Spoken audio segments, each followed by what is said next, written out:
fa tsy mivatonareo mivoaka eo a fa vato sambo ka noho izany a aokotsika raha tena hoe misy le fotsika hoe itikitsika zay mivato arinatsaka fa tsy vato samboka no osoroa mivato samboka daholo mivatonareo ary napare reo efa pré manao ny zavatra appareil trisy dia tsy mandraka tsy manao zavatra samboka daholo zay rehetra ary anatiny koa ny CNI tompoko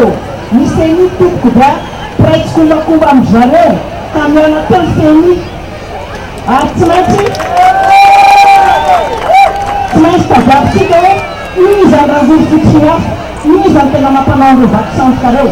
pare ve nareo sa tsy pare mitady hoe iza ny tena tompon'ireo vato samboka reo manaiky ve nareo miala koa zay tondra fanjakana ka hoe miraitsy kombakomba aminy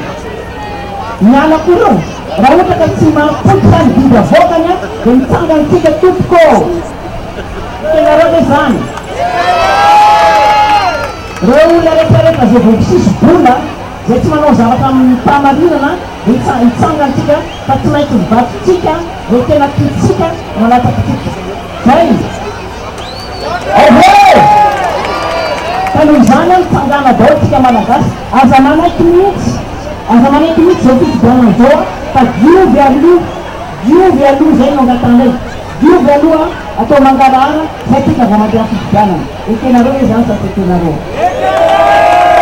sadia miantso ny vahoaka rehetra eto Madagasikara na aveza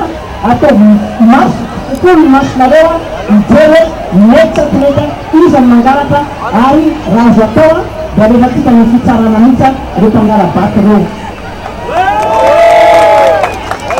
mipatroky pirenena fa zatsika miresaka zao a defa misy mizara vola any hitamasonareo izy zany sa hitamasonareo